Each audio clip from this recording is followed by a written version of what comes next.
Hi everyone, I'm Liam Kavanagh, a program manager on the Azure Search Engineering team. Today I'm going to be talking with you about how to create an Azure Search application and deploy it into Azure Docker container instances. To get started, I want to give you a quick idea of what Azure Search is. I'm not going to be spending a lot of details on the implementation of this, but I really want you to know that Azure Search is a platform as a service. We aim to make it really easy for developers to build great web and mobile applications that leverage search. Docker, I'm sure you're very much aware of, is a leading software container platform. It enables you to run these web applications side by side in isolated containers that allow you to get better compute density. The goal of what I'm going to show to you today is number one, how to create an Azure Search service, load in some content so that you can build out that search type of experience. I'm going to, of course, be using Visual Studio to take an ASP.NET application that we'll be creating, deploy it into Azure Docker container instances so that we can then run, perform our searches, and get the results back. So let's get started. In this demo, what I'm going to be leveraging is a data set, a real estate data set, that's going to allow us to do some searches, such as for homes in the Seattle area. What I'm then going to do is create that MVC application that leverages it. It's a web application that can execute those searches, bring them back, and in the third step, what we're going to be doing is deploying that to a Docker container instance. So let's get started. So as I mentioned, the first thing that I want to do is create what's called an Azure Search Index. This is where we're going to host the data, the real estate data that's going to be searchable from our ASP.NET MVC application. As you see in the portal, I have two things listed right now. I have an Azure Search service, and then I have a Docker resource registry, so where I can actually deploy my Docker containers to.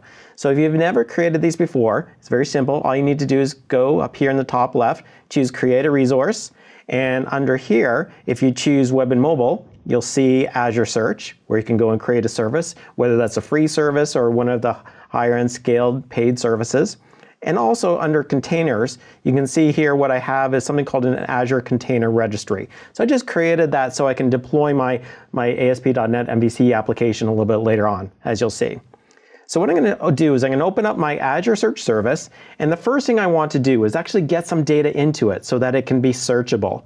And so what you'll see in here is that we have this concept of an index. So you can store one or more indexes. This is a thing, it's like a SQL table. It's a thing that you can query against, do your full text searches against. And what I want to do is get that real estate data in there.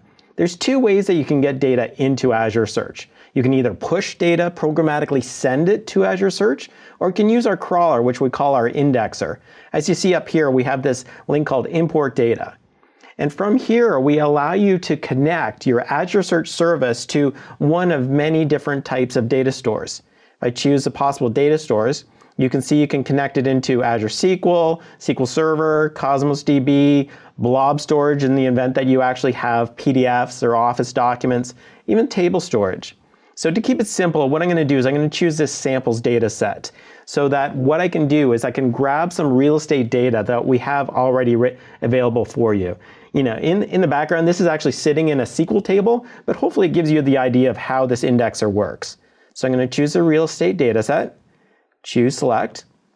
And the next thing the indexer does is it looks at your data source and it tries to figure out a good schema for your Azure Search Index. It figures out all the different fields, all the different data types that make sense, and all the different properties as well.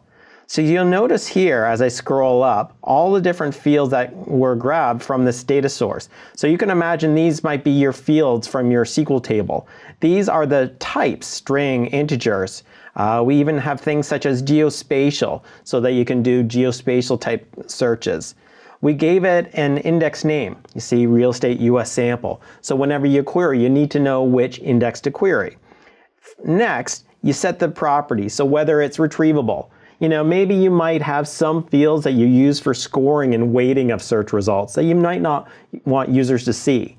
There's also the idea of filtering and faceting. So faceting is the idea of grouping. So if I search for homes in the Seattle area, I might want to facet over the number of beds and the number of bathrooms. So it shows me, say, there are 4 homes that have 3 bedrooms in the Seattle area. So faceting allows me to group it and then to further refine the results using filtering. Sorting, hopefully that makes sense, where you can search and sort the results. And then probably the most important is to make it full text searchable. You'll see we have support for multiple different languages, so it allows you to customize the search index based on what's important to you. So I'm going to click on OK and let it configure the rest of the index and actually allow me to then schedule that indexer. So I can get it so I can check for changes as they happen. Now, since this is a sample, it's just going to do it once, but you can imagine how you could configure this to check for changes maybe every 5 minutes. I'm going to call this the Connect Demo Indexer, all lowercase. Make a change there. Say OK, and now what the indexer is going to do is, after I click on OK, is going to connect into that backend data store, grab all of that data for that Azure Search Index and crawl it and bring it in. So while it's doing that, why don't I now switch over and look at what we call the Search Explorer.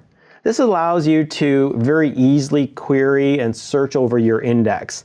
And if I choose the change index, we should see that real estate index that we just created. I'll choose this one right here. And I can start performing searches.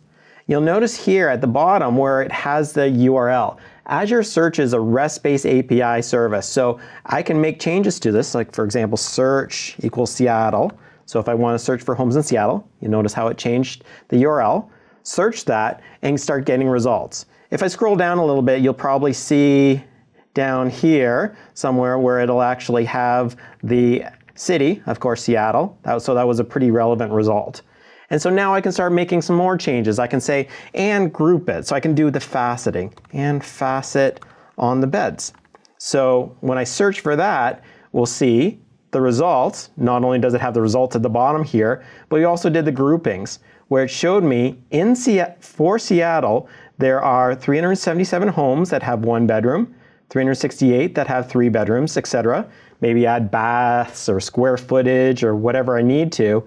And then from my UI, I can then maybe do a little bit of refinement and say, now I want to filter the results where the number of bedrooms is greater than 3.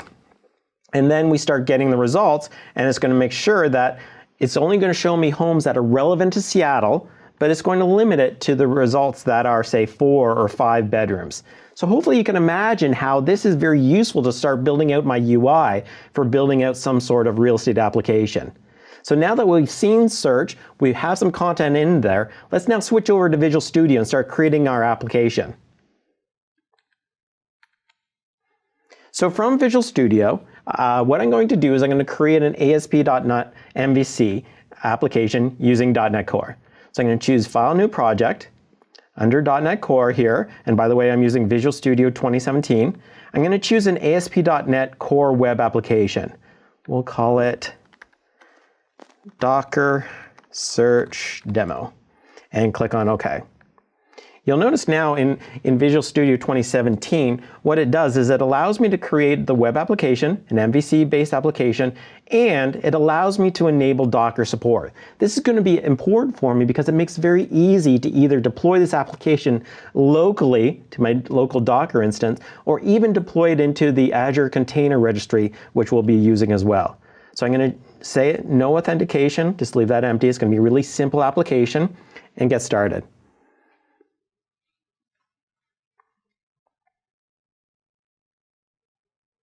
So now that I have this Visual Studio application, what I want to do is start adding in the search components. And first thing I need to do is add a reference to Azure Search. So I do that by right-clicking here and adding in through a Manage NuGet package, search for Azure Search, and then add in the reference.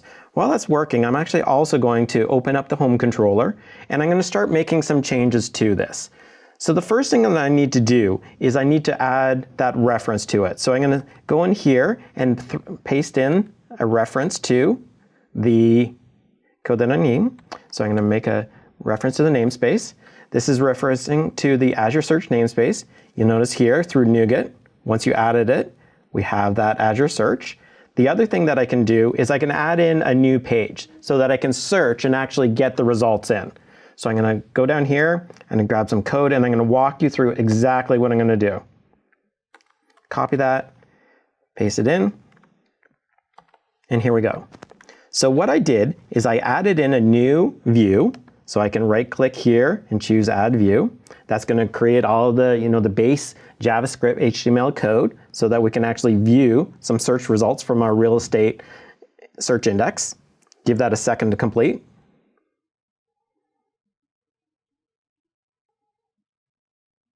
And there we go. So we have the HTML all ready to go. We'll come back to that in a minute.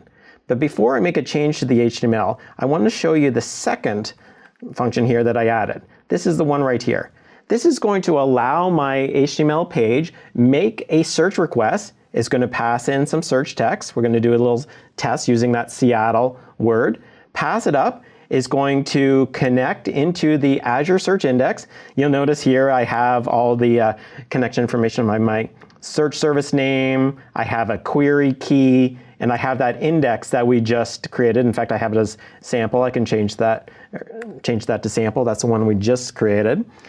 Connect into that search service and start performing the search. What we're going to do is we're going to say the search mode. So using search mode any, what that means is that any words that you pass can be viable search terms. You can make it all, so it makes sure that all of those words are viable search terms. We can do things such as paging, so that maybe I only want to bring back the top 10 results and then page through them. I can say I only want to bring back specific fields to show into my UI.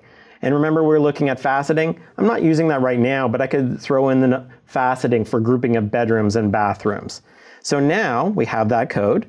Now all I need to do is just update my CS HTML. So I'm going to grab some more code. Once again, I'll walk through it all. It's pretty simple. Here we go. So it's got the nice little header. It's going to make a reference to jQuery so that I can make some AJAX calls to my controller. It's going to take the search results, put it into this div. And what I'm doing is as soon as that page loads, it's going to call that search properties function. Remember, it's right here. And in fact, I just add a breakpoint, so we'll see that in a second. I'm going to go down here. I'm going to pass in the word Seattle. You can imagine you probably have some sort of search box rather than hard coding it in here. Getting all the results and pasting them into that div, basically creating some HTML to review into that. So let me press F5 and run through that.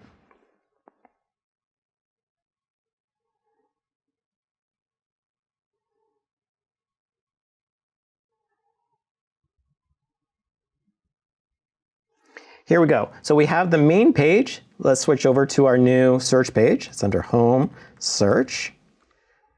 Execute that. And we'll notice here what it did is it made a request as we expected when it loads in. It passed in the search text of Seattle. Let's step through it here, get the results. I'm going to press an F9 there and debug right through that. Get the results. And if we look at the results here that came back from Azure Search, we have the total of 10 results we expected. And for each of those items, we have all the details. So the home number 1, the home number 2, etc. So you can imagine this is going to bring it back in JSON. Let's double click here and debug through this and see what comes back from here. So when that AJAX call comes back, we're going to press F5 and we see the data that's come back from that, which we start iterating through and visualize it into that HTML div, which we should see right here. Super ugly, but you can imagine how you can start enhancing this for having a much better search application. So now that we have our search application, the final thing we need to do is deploy this out. So what I'm going to do is I can either just, as you can see here, if I click on Docker Compose, I can run it locally in my local Docker instance, or now I can right click here, choose Publish, point it at my container registry, and if you don't have one, you just say Create New Profile, choose Container Registry, point it at that one that you might have created in the Azure portal, and up it will go. Now I've already actually deployed one because this does take some time to package and upload it. So if we go over here, back to the portal, if you recall, I mentioned there is the registry. So if I look at that, what we'll see is after we deploy it, I can go under Repositories, click on the Docker Search Demo repository that we just deployed. It's going to be tagged. By default, we have kind of a date format here that you can look at. And if I right-click on that, I can choose to run the instance. That will allow me to deploy it to an Azure Docker container instance, Windows or a Linux instance if I want to. I can also deploy it as a web app if I wanted to do that. Now, I've already created one because this does take a few seconds as well. So let's take a look at the results of that. So once we have the Docker container, we have an IP address here, has the exact same look. So let's change this to home, search, and we can see we have the exact same application now running from a Docker container instance. So hopefully you've seen in the short period of time how easy it was to create that search index, load it with content, create an ASP.NET application, and then deploy it into Azure. So hopefully you've seen how easy it is to build an Azure Search application, deploy it to a Docker container instance, and also build out that web application to serve up those requests. I want to leave you with two resources. Number one, if you want to learn more about Azure Search, here's a link where you can go to our documentation, see other tutorials, video, training material, and of course, if you want to see more about container instances, we have this link as well. Thank you very much for your time and have a great conference.